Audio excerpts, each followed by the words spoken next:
Loan આપવાના બહાને processing માટે રૂપિયા મેળવી લઈ લોકોને લોન કરાવી આવી ફ્રોડ કરનાર કોલ સેન્ટરનો પર્દાફાશ કર્યો। 28 જાન્યુઆરીના રોજ પર્વત પાટિયા સિટાડેલ કોમ્પ્લેક્સમાં દરોડો કર્યો હતો। ચૌહાણ બ્રધર અને એપેક ફાઇનાન્શિયલ સર્વિસ નામની ઓફિસમાં દરોડો કરવામાં આવ્યો। પોલીસ દ્વારા પ્રવીણ ચૌહાણની ધરપકડ કરવામાં આવી અને નમન ચૌહાણને વોન્ટેડ જાહેર કરાયો। લોન આપવાના બહાને પ્રોસેસિંગ પેટે રૂપિયા મેળવી લઈ લોકોને લોન કરાવી આપી ફ્રોડ કરનાર કોલ સેન્ટરનો પર્દાફાશ કર્યો છે।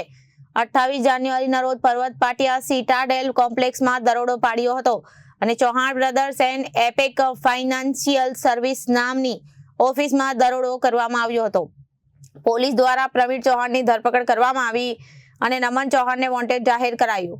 3 મોબાઈલ, 1 લેપટોપ, 37 નોટબુક, 1 હાજરી book, 14 sim card cover, 5 sim card સહિતના મુદ્દામાલ જપ્ત કરવામાં આવ્યા। આરોપીએ લોન પ્રોસેસિંગ માટે 799 અને ત્યારબાદ 24 કલાકમાં લોન મેળવવા 999 રૂપિયા લોકો પાસેથી પડાવતા હતા। જોકે ત્યારબાદ લોકોને લોન કરાવવામાં આવતા ન હતી અને આરોપીઓ દ્વારા અત્યાર સુધીમાં 10 લાખથી વધુ રકમની છેતરપિંડી લોકો સાથે કરવામાં આવી હોવાનું સામે આવ્યું છે।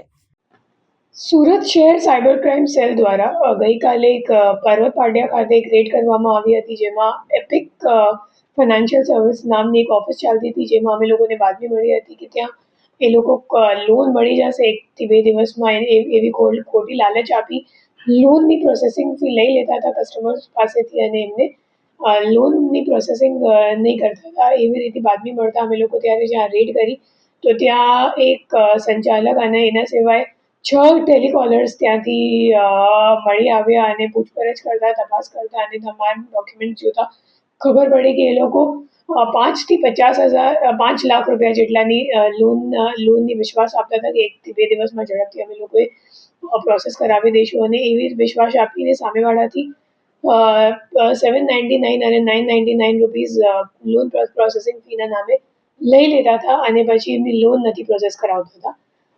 એ જે ટેલિકોલર્સ છે એમને દર દિવસની ટાર્ગેટ્સ આપવામાં આવતી હતી અને એ માહિતી એ લોકોએ મેટા એડ્સમાં એડ ચલાવીને કલેક્ટ કરતા હતા। તો જે લોકોને લોનની ઇન્ક્વાયરી કરવી હોય એ લોકો એડ પર ક્લિક કરે અને એડ પર ક્લિક કરવાથી તમારું નામ અને નંબરનું ડેટા એ લોકો પાસે પહોંચી જાય અને પછી એ લોકોની લિસ્ટ બનાવીને એ લોકો તમામ ટેલિકોલર્સ વચ્ચે વેચણી કરી બધાને ટાર્ગેટ આપવામાં આવતી હતી કે તમારે આજે 100 કોલ કરવાનું છે કે 200 કોલ કરવાનું છે અને એ મુજબ આખી પ્રક્રિયા ચાલતી હતી છેલ્લા 6-7 મહિનાથી। કેટલા આરોપી અત્યારે એક જ આરોપી પકડાયો છે અને બીજો જે આરોપી છે એ હાલ નાસ્તો કરતો છે।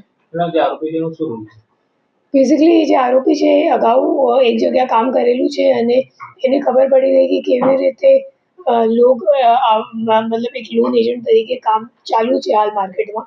તો એમને એમ લાગ્યું કે હું લોન એજન્ટ તરીકે કામ કરી લઉં અને 799 અને 999 જેટલી નાની રકમ માટે કોઈ સાયબર ક્રાઇમ કમ્પ્લેન્ટ કરવાવાળું નથી, એટલે પછી એમને એમ લાગ્યું કે હું ઓનલાઈન કસ્ટમર્સનો ડેટા માહિતી લઈને પછી એમને ચીટિંગ કરીને એમના પાસેથી આપણે લોન પ્રોસેસિંગ ફીના નામે પૈસા લઈ લઈશું। કેટલા પૈસાના લીધા હતા?